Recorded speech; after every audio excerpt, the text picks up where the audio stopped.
Welcome to Divorce, Dating, and Empowered Living. Join each week on a journey toward overcoming life's many challenges to achieve peace, empowerment, and positive transformation. It's time to relax, unwind, and transform your life.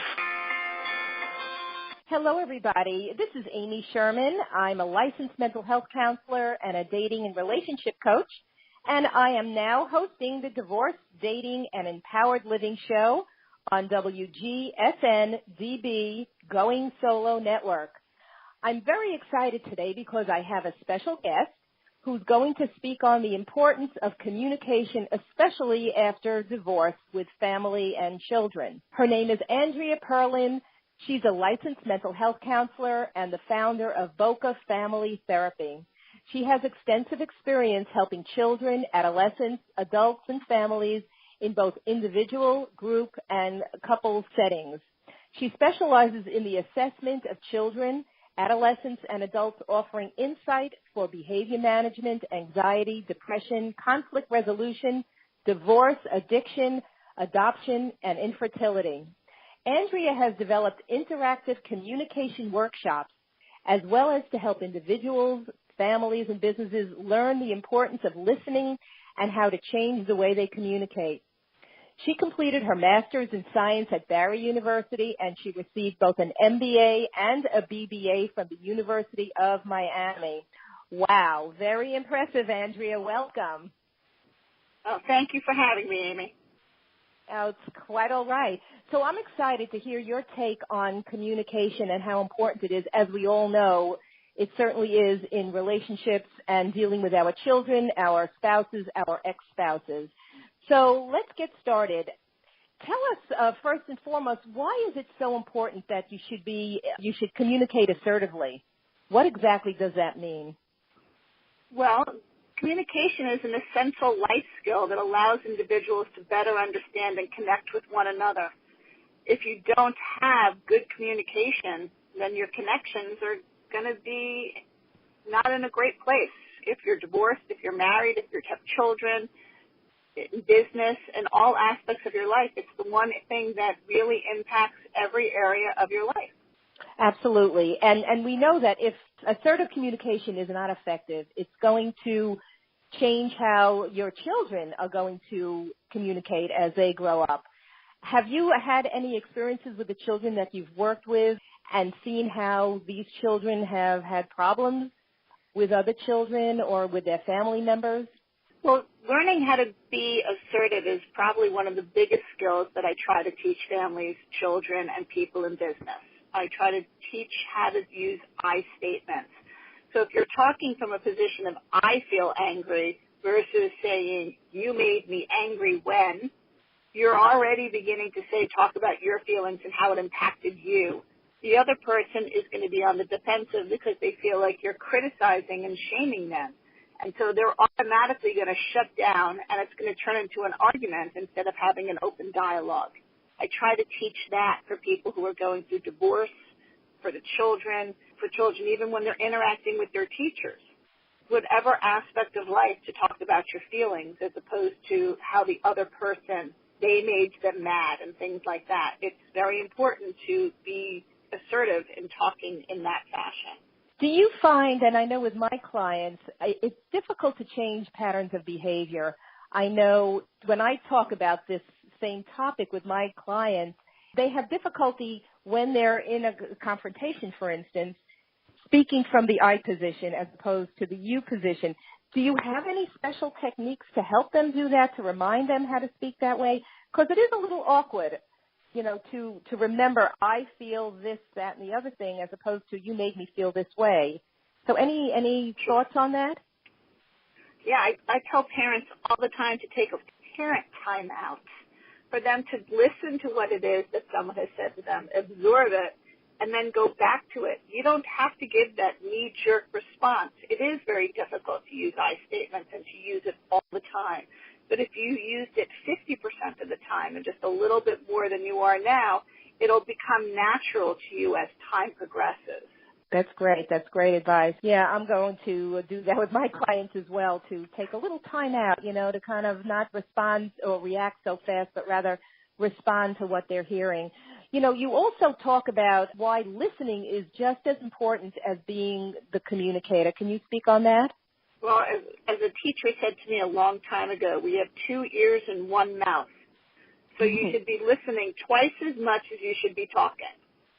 So if you actually listen to what people are saying and let them complete their sentences and then really do take a step back if you feel like someone is criticizing you or shaming you or, are trying to get you into an argument, if you really do take that step back and really think about it, you won't spew out things that you know are going to make the other person mad, and you're just going to just go for broke, as I always say. It's called the popcorn effect, where you talk, and the words as they're coming out, you know that you've already hit below the belt and you've already lost the argument.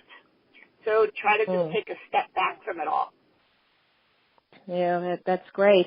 I notice, again, with my clients that when they're communicating, their agenda on in their head.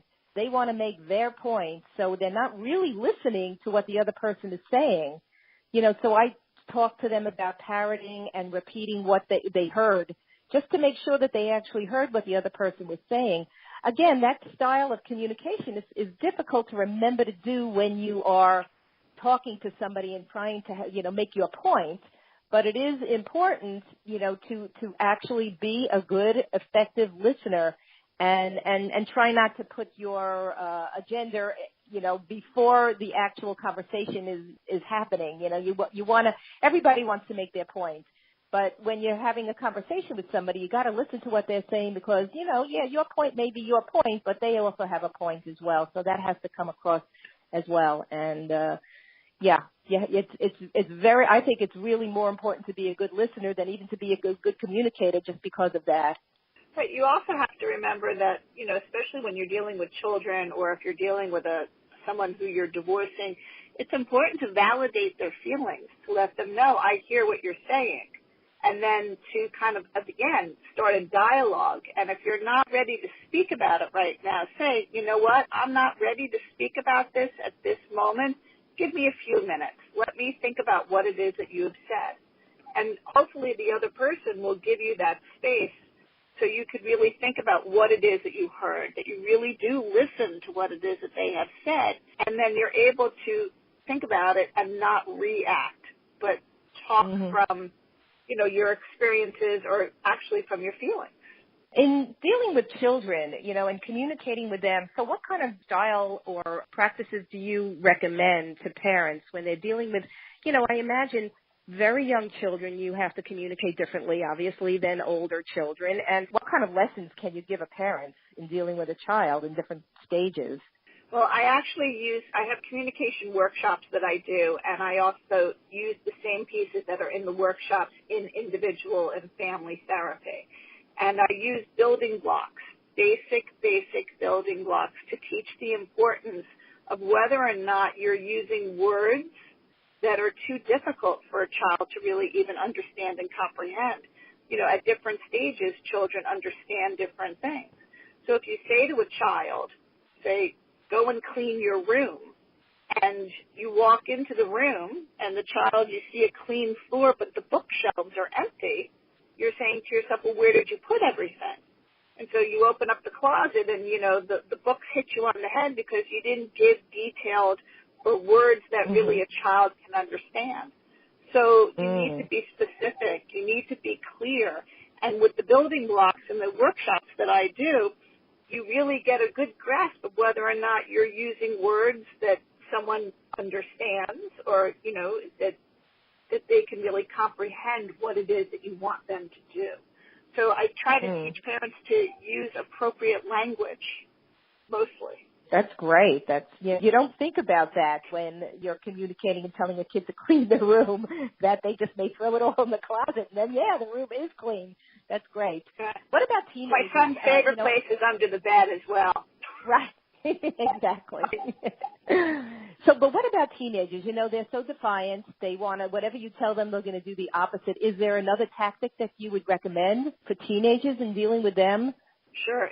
I feel that when you ask teenagers to be more engaged as to what it is that they feel that they could do, and have them help and and figure out where it is that they feel that they're being asked to do too much, and to really kind of look at that and to see where they feel that maybe a parent is being unreasonable. I also tell that to parents to do that at a young age when it comes to even younger children, to have them be involved in figuring out what chores they want to do, what their consequences should be. When a child feels like they have a piece in it or a skin in the game and that their thoughts and feelings matter, they tend to be more engaged in whatever it is that you're talking about, and they'll listen to you more because you're actually listening to them. Mhm. Yeah. That's great. That's terrific advice for parents who have difficulty with their teenagers and communicating with them, because, we know that glazed over look that you get. Child is not hearing, what you're saying. Basically, so many parents lecture their children and they're not really hearing their kids, what the kids are saying. And I always feel it's important to put yourself at least in your child's shoes for the moment so that you could get what they're saying and kind of read between the lines a little even, because they may not be saying a whole lot, but their expression, their body language, there's so much more that's involved in communication. You haven't, mentioned body language. You deal at all with that? I do at times. Sometimes it walks like a duck and it quacks like a duck. If they're not making eye contact, it could be that they're shy or they're embarrassed or ashamed. Sometimes the people whose arms are crossed, it could be the room is cold. So I add body language in, but I also don't take it for an absolute. I try to look at the entire picture as opposed to looking at, just that one specific thing. I'm always cold, and people could think that I'm very closed off because my arms are crossed sometimes and I'm wearing short sleeves. So I wouldn't want anyone to really look at body language as 100%, but just as a piece of the picture. That's great. Yeah. Well, we're going to take a break right now. This is WGSN-DB, Going Solo Network. We're on the Divorce, Dating, and Empowered Living Show. We'll be right back.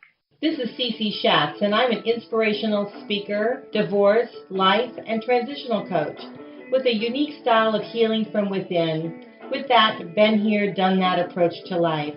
I hope you'll join me each and every Tuesday night at 9 p.m. Eastern Time with Going Solo with Cece, where we bring you educational, informative discussions through the devastation feelings of divorce to finding yourself and redefining your best life. We will take a lighthearted and candid approach to discussions on the journey of divorce, parenting, being single, relationships, dating, and yes, sex. So be sure to tune in every Tuesday night at 9 p.m. Eastern Time with Going Solo with Cece. Hi, everybody. This is WGSN-DB, Going Solo Network, on the Divorce, Dating, and Empowered Living Show, and I am Amy Sherman, interviewing Andrea Perlin, who is a licensed mental health counselor, and she's giving us some wonderful information about the importance of communication during, after, in all kinds of relationships, in a divorce, how to deal with your children, your teenagers. It's really great information. Andrea, how is taking responsibility for your actions helping your relationships? Well, if you think about it, if you take responsibility and you tell your child or your spouse, you know what, I made a mistake, that gives them the permission in the same breath when they make the mistake to come to you and not try to hide it, not try to cover it up. We're all human. We all make mistakes. It's the degree in which the mistake that we've made, when we recognize it, and how we try to correct it, and how we ultimately learn from the mistakes. Yeah, I think it's important to be an example. I've had my own clients tell me that their kids are angry and disrespectful, and I always ask them, what is the dynamic in your family, the relationships, how, with your husband? Is there a lot of yelling? What is the example that you are portraying with your children? Because they become what they see. So if there's a lot of anger and there's a lot of yelling, what else is the child going to learn but to be an angry, defiant, person who tries to get his way with, anger? So it's a big responsibility for the parents to be a very good example. And, of course, we always can't be the best examples, but we certainly can try to be a good example. And like you said, if we do something wrong, to apologize, to make it better, and let the child know that, yeah, there's a better way of doing it. So I think that's so important. Taking responsibility. Have you dealt at all with women or men in abusive relationships where the communication was really off kilter and manipulative? And, have you had any experience with that? Well, absolutely. I work in the field of addiction as well, so communication often gets broken down there, and there's a lot of manipulation and a lot of lying and distrust and other things that just really impair a marriage or a relationship with a child or anything along those lines. So it is really important to, when you take that responsibility, or when you say an I statement and you admit when you've made a mistake or how you're feeling and how it made you feel, it's very empowering to the other person, and it allows just honest and authentic communication. And if the person is really listening to everything that you have said and disclosed, they're not going to give a knee-jerk response except for maybe validating your feelings and saying, I hear what you're saying. Let me think about what it is that you have just told me. And then hopefully that will help. And in the divorce situation, it's imperative to really validate the other person's feeling and be a united front when, you're dealing with children and things along those lines. So there is no yelling and screaming, you did this and I did that, and everything along those lines. So the child really has, parents that are modeling better behavior. Yeah, it's so important. I see you also work with adoption. Do you find, and I worked also with addiction, and I found that a lot of the children who were addicts and also adopted had a different, their experience was different than children who, were not adopted. I found that they were a little more, at least in just the population that I worked with, they were a little more aloof. They were detached. They weren't connected as much. And I'm just wondering, have you had any experience with the adoption and children and how their family dynamic, if it impacted if the adoption had impacted them in some way as far as their connectedness to their family? Well, of course it impacts them. It all depends on the age in which they were adopted. Also, if they're adopted at birth or at 2 years or 4 years or whatever age that it is, the attachment process happens almost immediately. But as children get older, their attachment doesn't always happen seamlessly. And so they can seem somewhat aloof. And then if you add in a divorce, for a child that's been adopted at an older age and understands that they have been adopted at an older age, they have a sense of loss a second time. So for them to attach sometimes can be a challenge. And it's really important to really listen to those kids even more than just the average biological child. Yeah, I did really notice that when I was working with these addicts, because I felt that there was some separation, that was difficult for them in terms of making progress. But, I didn't have a huge population of adopted children, but I did notice it with the ones that I was working with. So, this is all terrific information. Now, tell us, Andrea, about these communication workshops that you're holding. Well, I hold them for families, for groups of 10, and I even go into organizations, your businesses, and do communication workshops. They're interactive in nature. I work with jelly beans and toothpicks and building blocks, so they are completely interactive, and you laugh as you really learn the importance of listening and communicating and how the two go hand in hand and really help a family and help businesses flow the communication better between all people. Now, these are local workshops. Do you travel as well? Would you travel, or is it just locally in this area of Florida? Well, I would go anywhere to train in the workshops. But I can go into a business and do it in a business. I can go into a home and do it in a home. It's awesome when you do it with a mother and a father and a couple of kids. You can even invite over extended family if grandparents and aunts or uncles are helping out, or a babysitter. So you can get all people involved in how they're talking to the kids, how they're talking to each other, how they're communicating, the flow of communication. You can invite over another family and do it with them if you have a close family friend. It works best with about 6 to 8 people. And by the end of the group, everyone is laughing and giggling, and they've really learned something about listening and communicating. Well, that's awesome. So how can people get in touch with you if they were interested in something like this? Well, you can reach me on my cell phone, which is 305-903-2500, or by email at aperlin@bocafamilytherapy.com.